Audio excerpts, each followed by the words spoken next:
It is 7:46 here on your Friday morning wake-up call. Now it's time for Friday with Fuzz, so I'll head over to Mr. Michael Greene. Thank you, Derek. In studio with me today, as most every morning, is Elgin's Chief of Police, Jeff Swoboda. Thanks for joining us, Jeff. Thank you for having me. Great to be here. Happy Friday. Happy Friday. Yes. Good week. Some interesting stuff came about anyway. We kind of hinted at it last week on the show. There had been a shooting that took place on Thanksgiving Day at about 8 p.m. On the 800 block of East Chicago Street, and you guys made an arrest on that, and a 17-year-old juvenile, so again, name withheld, right, because it's a juvenile, but you talk a little bit about that and just how that wrapped up and how that went. Yeah, I mean, we talked about last week, 800 block of East Chicago Street. I think was it 8 o'clock? 8 o'clock at night, yeah. So got a report of someone subject on the ground who had been shot, and officers showed up. Our gang unit was involved as well, detectives, and they were able to put together a case, identify a suspect, and make an arrest pretty quickly. So it was great work by all. Juvenile, so we're not releasing the name. But that was when we did the firearm as well. I was thinking the custody handgun was recovered. Yeah, the gun was as well. So yeah, it was a great arrest, and we were able to get the handgun as well off the street. So all in all, good job by all. You know, interesting on this, and you just had that, and we didn't even talk about it, but I know you'll be able to speak to it well. You have a case like this where you've got a 17-year-old juvenile who actually shot somebody and being charged as a juvenile. Then you had an incident in Barrington earlier this week, right, where a 15-year-old brings a gun to school and he's being charged as an adult. I know that's not the police, right? That's the state's attorney that makes those decisions? It is. I'm not sure it's in this release, but I believe it might have been upgraded to charging him as an adult. Okay. I don't think it was in the initial release. We were asking the same question, but I believe that he was charged. I'll confirm that for next week's show, no show next week. But I believe he ultimately was charged as an adult. What are some of the determining factors? Is it just how escalated a crime it is, or what? Yeah, I mean, it depends on the crime, but then also since he was 17, he was right there in that age, the handgun involved. So the state's attorney working with the officers, or some things that can automatically upgrade it as well. And I don't know the specifics on why this one was, but he was ultimately charged as an adult, I believe. Just real quick, well, we got a ton of stuff. I don't even know if I want to get to that one. I was going to ask you about the Barrington stuff and what you guys do in Elgin to, kind of thwart that, or, what measures are in place outside of, you got officers that are stationed at all of the Elgin schools, if I remember correctly. Yeah, we had a case not too long ago where somebody had a gun out in the car. It turned out to be a BB gun, but it came in, and we worked with John Heiderscheit, U46, does a great job with, we also work with 301 as well, but, they got the lockdown procedures down, and when something like that happens, or a report comes in, we notify the officer who's there, and we get the procedures up and running where, teachers will lock down their classrooms, we get a description out, they have radios in the school, and so it's just it's something that unfortunately we do kind of routinely, at least the drills, or something happens nearby and the school needs to go on a soft lockdown or something, so it's really not that uncommon to have a school go on some form of lockdown. It's tough, especially in this day and age. I think police, everybody kind of, but police, it seems more so, are second guessed more than anybody, right? I mean, I on social media, where I followed a lot of what was going on with that Barrington thing, there were a lot of the parents and people from the school that were complaining that they didn't hear about it first from the school. They were a little busy, locking down the school and making sure that your child was safe to send you an email or a telephone call, but, and it wasn't just, it's tough, right? I mean, how do you decide, you got like the situation in Chicago where the superintendent was just fired, McCarthy.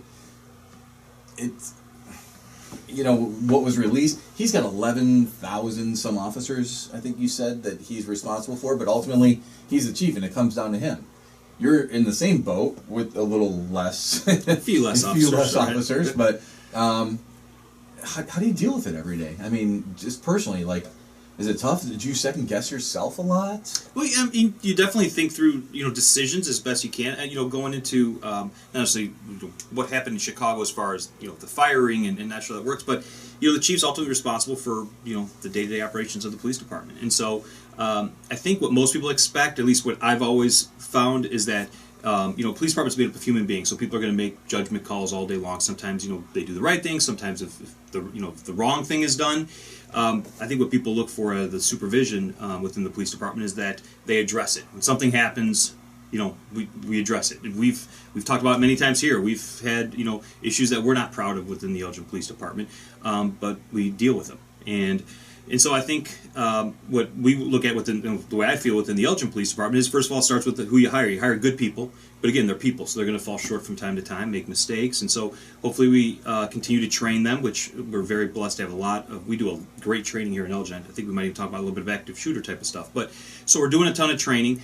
We promote people who have the values that we want, that understand that partnership with the community is the utmost, but also officer safety. Officers do get killed in the line of duty, unfortunately, 100 a year, more than 100 a year many times. And so, but having people to understand the balance of, you can't walk around, with, a riot helmet every day and not talk to people because you're concerned. So kind of having supervisors who model the behavior. We've talked about the video of Ken Erickson leaning against his squad car talking with kids. So, but also Ken's a very tactical officer if he needs to, run into a school. So I think all of our officers, at least our goal is that every officer has both mindsets.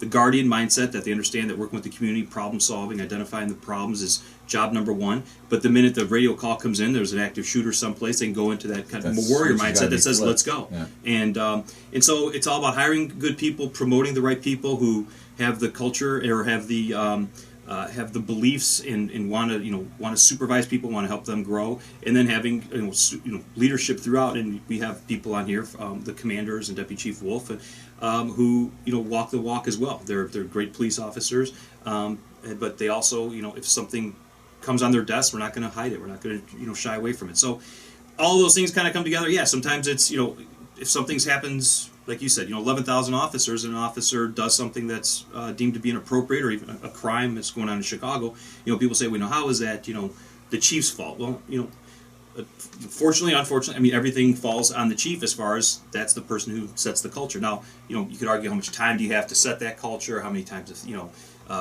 somebody who's the first day on the job and something like that happens, can they be accountable as much as a person who's been there, 20 years? So, it's just part of the. I always tell people, I didn't get into the job because it's an easy job, right? Especially you don't take the chief job. It's an appointed position, right? And if Illinois is an at-will state, employment state, right? Well, so. for there are unions as well, right. But not once you become a supervisor. Right. So it's it's one of those things you see it routinely, kind of like in baseball, right? You can't fire the whole team, but you can fire the manager, and you hope that they come and bring a different type of culture and But then at the end of the day, hitters need to hit, and pitchers need to pitch. Well, police officers need to continue to be professional and police the way that the community expects them to.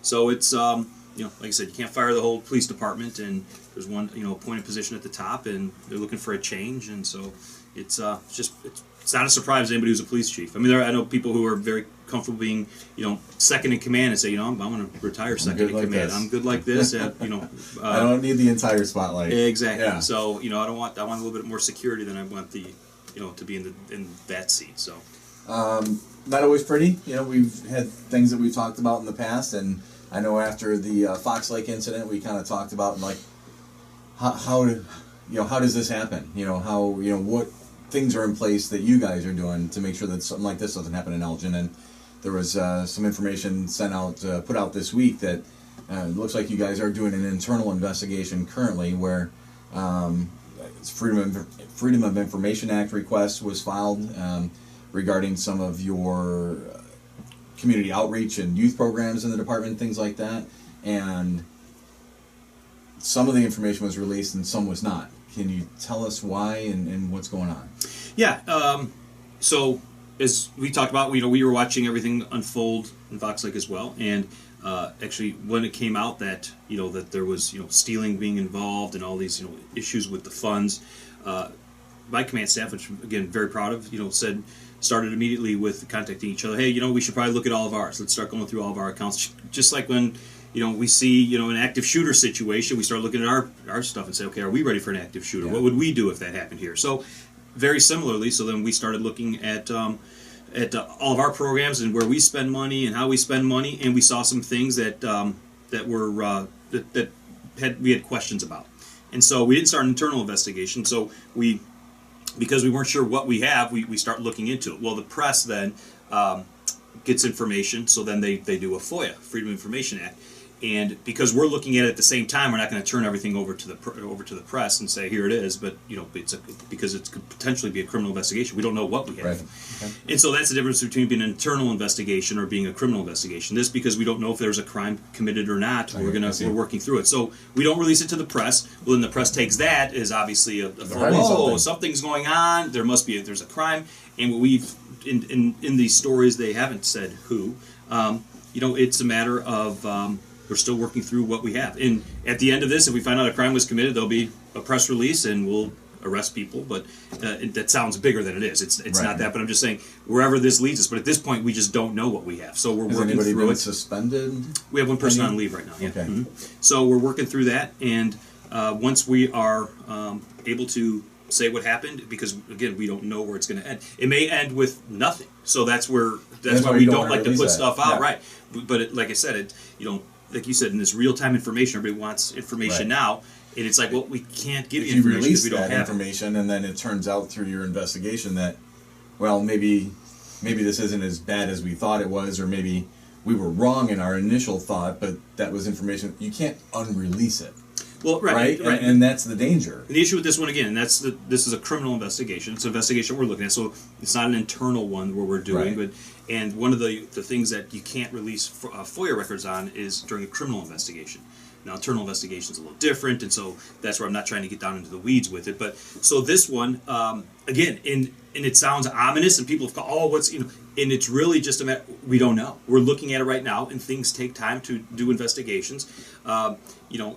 If we've had investigations like this go all the way, we've had employees arrested in the past that never even made it to the paper until the arrest came. Oh, we didn't know that was going on. This one just so happens somebody got wind of it, so then they did a FOIA, and so now it's. But again, we may be talking in a few weeks that did an entire investigation, and there's nothing here. There's no charges, and we'll be able to talk maybe a little bit more about it. But that's why we don't know what we have right now. Had an incident out in California in San Bernardino, and we kind of made reference to it with the active shooter. Are you ever ready for something like that?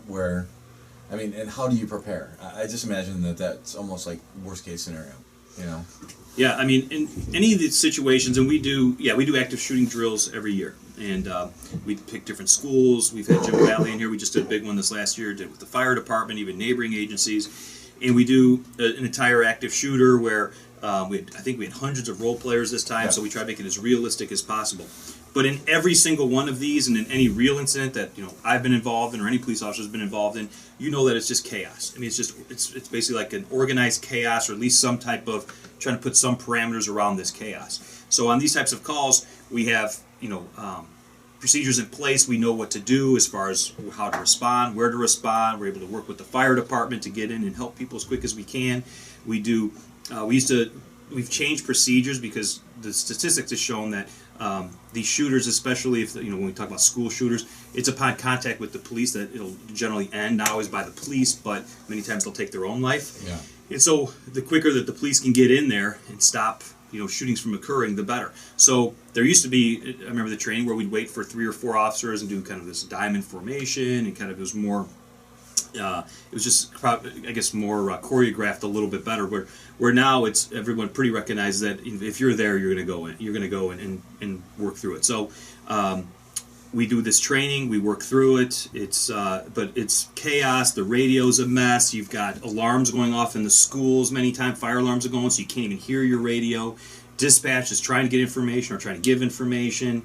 The officer's not listening or can't hear. So it's on any one of these, especially when you have multiple scenes, you have multiple victims, you have the fire department, and then it goes into the further where the hospitals are then in, they're now being calling in doctors because it's become such a big incident. And that was one of our trainings.